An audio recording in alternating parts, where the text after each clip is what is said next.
ஓம் சாந்தி 6/8/2024 காலை முரளி பாப்தாதா மதுபன். இனிமையான குழந்தைகளே, இப்போது பாவ கர்மங்கள் செய்வதை நிறுத்திவிடுங்கள். ஏனெனில் இப்போது நீங்கள் விகர்மங்களை வென்று புதிய யுகத்தை தொடங்க வேண்டும். கேள்வி: ஒவ்வொரு பிராமண குழந்தையும் எந்த ஒரு விஷயத்தில் தந்தையை பின்பற்றுவது மிகவும் அவசியம்? பதில்: தந்தை எப்படி தானே ஆசிரியராகி படிப்பிக்கின்றாரோ அதுபோல தந்தைக்கு சமமாக ஒவ்வொருவரும் ஆசிரியராக வேண்டும். எதை படிக்கிறீர்களோ அதை பிறருக்கும் படிப்பிக்க வேண்டும். நீங்கள் ஆசிரியரின் குழந்தைகள் ஆசிரியர்கள், சத்குருவின் குழந்தைகள் சத்குருவாகவும் உள்ளீர்கள். நீங்கள் உண்மையான கண்டத்தை ஸ்தாபனை செய்ய வேண்டும். நீங்கள் சத்தியத்தின் படகில் இருக்கிறீர்கள். உங்களின் படகு ஆடலாம், அசையலாம், ஆனால் மூழ்க முடியாது. ஓம் சாந்தி. ஆன்மீக தந்தை வந்து குழந்தைகளுடன் ஆன்மீக உரையாடல் செய்து கொண்டு இருக்கிறார். ஆத்மாக்களிடம் கேட்கின்றார், ஏனென்றால் இது புது ஞானமாகும். மனிதர்களிலிருந்து தேவதையாக கூடிய புதிய ஞானம் அல்லது படிப்பு இது.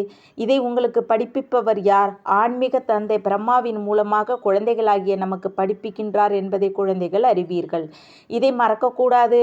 அவர் நமக்கு படிப்புகின்றார் என்பதை குழந்தைகள் அறிவீர்கள். இதை மறக்கக்கூடாது. அவர் தந்தையாகவும் இருப்பவர், பின் படிப்பை சொல்லிக் கொடுப்பதால் ஆசிரியராகவும் ஆகிவிட்டார்.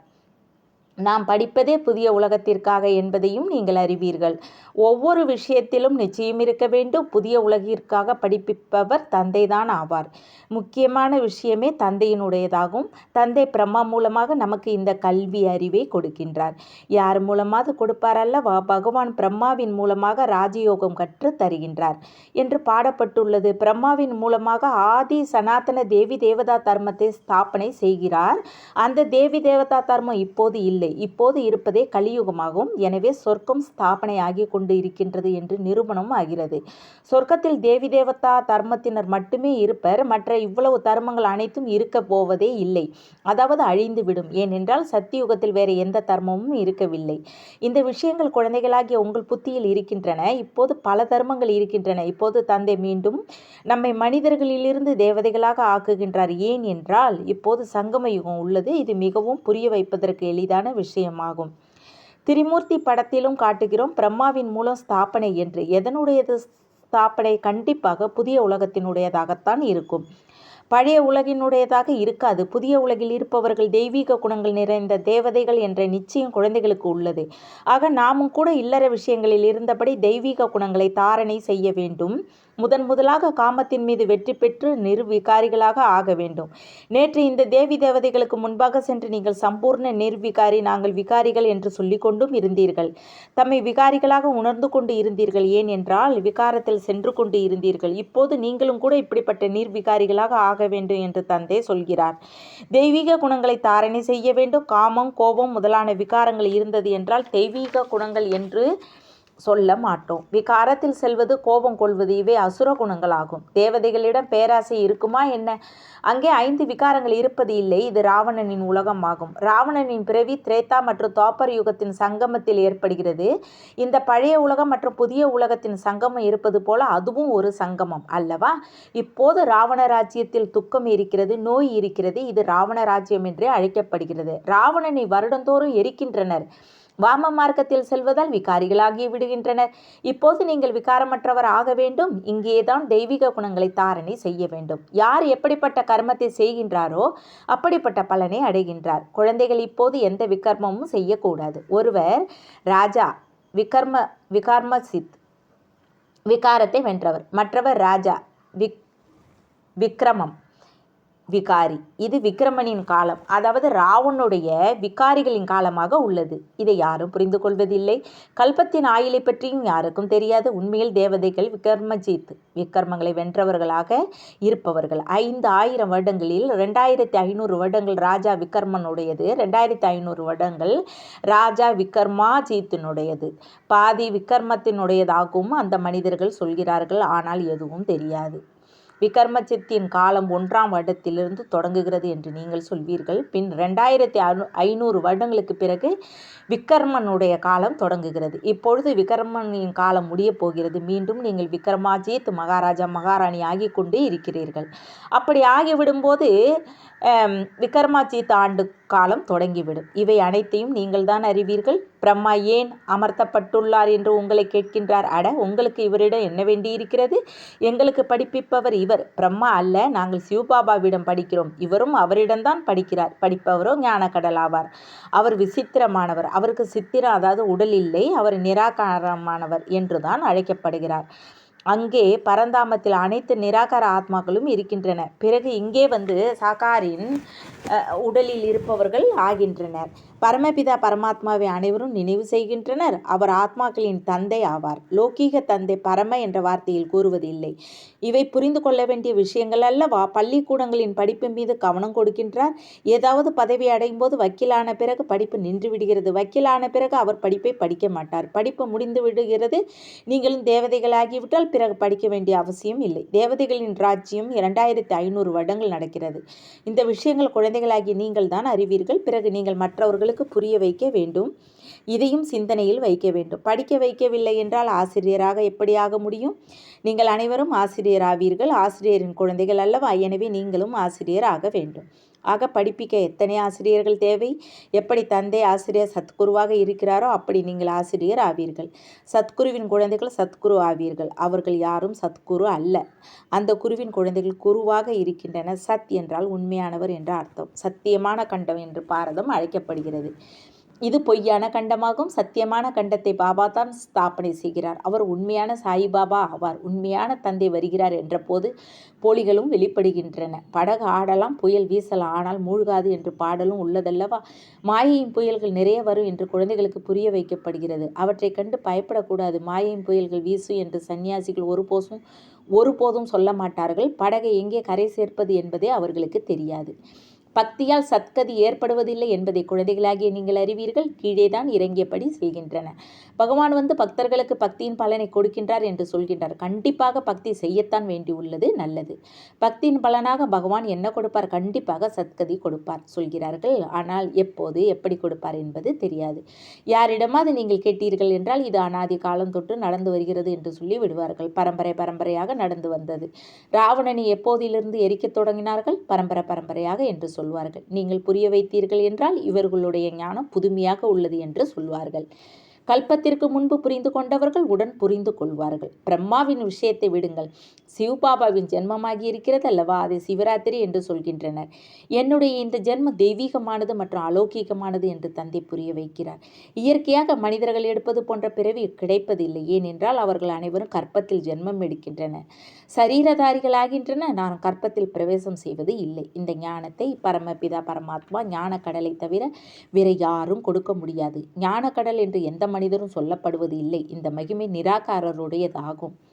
நிராகார தந்தை ஆத்மாக்களுக்கு படிப்பிக்கிறார், புரிய வைக்கிறார். குழந்தைகளாகிய நீங்கள் இந்த ராவண ராஜ்யத்தில் நடிப்பை நடித்து தேக அபிமானம் மிக்கவர்களாக ஆகி கிடக்கிறீர்கள். ஆத்மா அனைத்தும் செய்கிறது என்ற இந்த ஞானம் பறந்து போய்விட்டது. இவை கர்மேந்திரியங்கள் அல்லவா? நான் ஆத்மா. இவைகளின் மூலம் கர்மேந்திரியங்களை சேவிக்காமலும் இருக்கலாம். நிராகார உலகில் சரீரமின்றி அமர்ந்து இருக்கிறோம். இப்போது நீங்கள் தனது வீட்டையும் கூட தெரிந்து கொண்டு இருக்கிறீர்கள். பின் அவர்கள் வீட்டை ஈஸ்வரனாக ஏற்றுக்கொள்கின்றனர். அதாவது பிரம்ம தத்துவத்தை. பிரம்ம ஞானிகளாக தத்துவ ஞானிகளாக இருக்கின்றார்கள் அல்லவா? பிரம்மத்தில் ஐக்கியமாகி விடுவோம் என்று சொல்கின்றனர். பிரம்மத்தில் வசிக்கப் போகிறோம் என்று சொன்னார்கள் என்றால் ஈஸ்வரன் வேறு என்றோ ஆகிவிடுகிறது. இவர்களோ பிரம்ம தத்துவத்தையே ஈஸ்வரன் என்று கூறிவிடுகின்றனர். இதுவும் கூட நாடகத்தில் பதிவாகி உள்ளது. தந்தையை மறந்து விடுகின்றனர். அந்த தந்தை உலகின் எஜமானராக ஆக்குகிறார். அவரை நினைவு செய்ய வேண்டுமல்லவா? ஏன் என்றால் அவர்தான் சொர்க்கத்தை உருவாக்குபவர். இப்போது நீங்கள் புருஷோத்தம சங்கம யுகத்தின் பிராமணர்களாக இருக்கிறீர்கள். நீங்கள் உத்தம புருஷர்களாக ஆகிறீர்கள். தரம் தாழ்ந்த புருஷர்கள் உத்தமர்களின் முன்பாக தலை வணங்குகின்றனர். தேவதைகளின் கோவில்கள் சென்று எவ்வளவு மகிமை பாடுகின்றனர். நாம் தான் தேவதைகள் ஆகுகிறோம் என்பதை இப்போது நீங்கள் அறிவீர்கள். இது மிகவும் எளிமையான விஷயமே ஆகும்.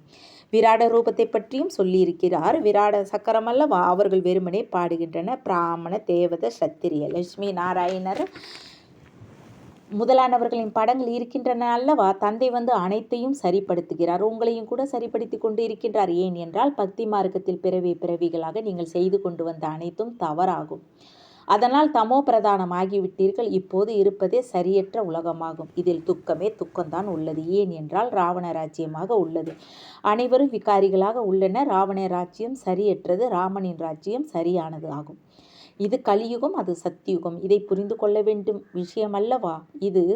சிவபாபா சாஸ்திரங்களை எடுத்து எப்போதாவது பார்த்திருக்கிறீர்களா?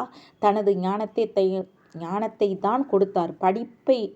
படைப்பை பற்றியும் புரிய வைத்தார். அவர்களுடைய புத்தியில் சாஸ்திரங்கள் இருக்கின்றன.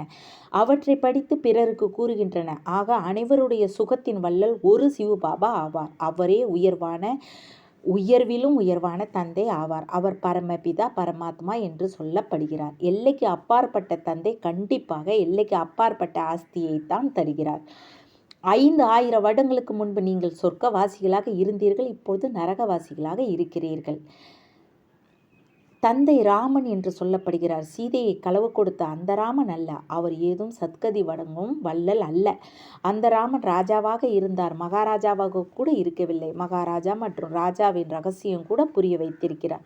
அவர் 16 கலைகள், இவர் 14 கலைகள். ராவண ராஜ்யத்தில் ராஜாக்கள் மகாராஜாக்கள் இருக்கின்றன. அவர்கள் மிகவும் செல்வந்தர்கள், இவர்கள் குறைவான செல்வந்தர்கள். அவர்களை ஒருபோதும் சூரிய வம்சத்தினர் சந்திர வம்சத்தினர் என்று கூற மாட்டோம்.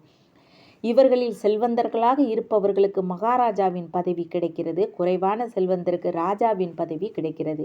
இப்போது பிரஜைகளின் மீது பிரஜைகளின் ராஜ்யம் உள்ளது. கவனித்துக் கொள்பவர்களும் யாரும் இல்லை. பிரஜைகள் ராஜாவை அன்னதாதா என்று புரிந்து கொண்டு இருந்தனர். இப்போது அவர்களும் போய்விட்டனர். மீதி இருக்கும் பிரஜைகளின் நிலையை பாருங்கள், என்னவாக இருக்கிறது. சண்டை சச்சரவுகள் எவ்வளவு நடக்கின்றது. இப்போது உங்கள் புத்தியில் முதலிலிருந்து கடைசி வரையிலான அனைத்து ஞானமும் உள்ளது. படைக்கக்கூடிய தந்தை இப்பொழுது நடைமுறையில் இருக்கின்றார். அவருடைய கதை பிறகு பக்தி மார்க்கத்தில் உருவாகுகிறது. இப்பொழுது நீங்களும் கூட நடைமுறையில் இருக்கின்றீர்கள். அரை கல்ப காலம் நீங்கள் ராஜ்யம் செய்வீர்கள். பிறகு பின்னாளில் கதையாகிவிடும். படங்கள் இருக்கின்றன. இவர்கள் எப்பொழுது ராஜ்யம் செய்தனர் என்று யாரிடமாவது கேளுங்கள். லட்சக்கணக்கான வருடங்கள் என்று சொல்லிவிடுவார்கள். சன்னியாசிகள் துறவர மார்க்கத்தை சேர்ந்தவர்கள். நீங்கள் தூய்மையான இல்லற ஆசிரமத்தை சேர்ந்தவர்கள். பிறகு தூய்மையற்ற இல்லற ஆசிரமத்தில் செல்ல வேண்டும். சொர்க்கத்தின் சுகத்தை பற்றி யாருக்கும் தெரியாது. துறவர மார்க்கத்திற்கள் ஒருபோதும் இல்லற மார்க்கத்தினரை பற்றி கற்றுத்தர முடியாது. முன்னர் காட்டில் வசித்து கொண்டிருந்தன. அவர்களுக்குள் சக்தி இருந்தது. காட்டிலேயே அவர்களுக்கு உணவு அனுப்பி கொண்டு இருந்தனர். இப்போது அந்த சக்தியே இல்லை. அங்கே ராஜ்யம் செய்யும் அளவுக்கு உங்களுக்கு சக்தி இருந்தது போல. இப்போது எங்கே இருக்கிறது? அப்படி இருந்தவர்கள் தான் நீங்கள். இப்போது அந்த சக்தி இல்லை. பாரதவாசிகளின் உண்மையான தர்மம் இருந்தது, அது இப்போது இல்லை. அதர்மமாகிவிட்டது. நான் வந்து தர்மத்தின் ஸ்தாபனையும் அதர்மத்தின் விநாசத்தையும் செய்கிறேன் என்று தந்தை சொல்கிறார். அதர்மமானவர்களை தர்மத்தில் கொண்டு வருகிறேன். மிகுதி இருப்பவர்களை விநாசமாகி விடுவார்கள் என்றாலும் கூட அனைவருக்கும் தந்தையின் அறிமுகத்தை கொடுங்கள் என்று தந்தை புரிய வைக்கிறார். தந்தை தான் துக்கத்தை நீக்கி சுகத்தை கொடுப்பவர் என்று சொல்லப்படுகிறார். எப்போது துக்கம் நிறைந்தவர்களாக ஆகின்றீர்களோ அப்போது சுகம் நிறைந்தவர்களாக ஆக்குகிறார். இதுவும் கூட அனாதியாக உருவாக்கப்பட்ட விளையாட்டு ஆகும். நல்லது. இனிமேலும் இனிமையான காணாமல் போய் கண்டெடுக்கப்பட்ட செல்ல குழந்தைகளுக்கு தாய் தந்தையுமான பாப்தாதாவின் அன்பு நினைவுகளும் காலை வணக்கமும். ஆன்மீக குழந்தைகளுக்கு ஆன்மீக தந்தை நமஸ்தே. ஆன்மீக தந்தைக்கு ஆன்மீக குழந்தைகள் அன்பு நினைவுகள் மற்றும் நமஸ்தே. தாரணைக்கான முக்கிய சாரம். 1. இது புருஷோத்தம சங்கம யுகத்தில் உத்தம புருஷர் ஆவதற்கான ஆத்ம அபிமானி ஆக்கக்கூடிய முயற்சி செய்ய வேண்டும். சத்தியமான தந்தை கிடைத்து விட்டார் எனும்பொழுது எந்த சத்தியமற்ற சரியற்ற காரியம் செய்யக்கூடாது. 2. மாயையின் புயல் காற்றுகளால் பயப்படக்கூடாது. சத்தியத்தின் படகு ஆடலாம், அசையலாம், ஆனால் மூழ்கி விடாது என்பது எப்போதும் நினைவில் இருக்க வேண்டும். சத்குருவின் குழந்தைகள் சத்குருவாகி அனைவரின் படகையும் கரை சேர்க்க வேண்டும். வரதானம். சகஜ யோகத்தின் சாதனை மூலமாக சாதனங்கள் மீது வெற்றி பெற்று விடக்கூடிய பிரயோகி ஆத்மா ஆவீர்களாக. சாதனங்கள் இருக்கையிலும் சாதனங்களை பிரயோகத்தில் எடுத்து வருகையிலும் யோகத்தின் ஸ்திதி நிலை குலைந்து போய்விடக்கூடாது.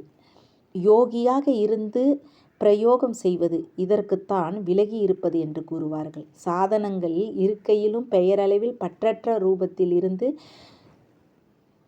பிரயோகம் செய்யுங்கள். இச்சை இருந்தது என்றால் அந்த இச்சையானது அச்சா நல்லவர்களாக ஆக விடாது. உழைப்பு செய்வதிலேயே காலம் கழிந்து போய்விடும்.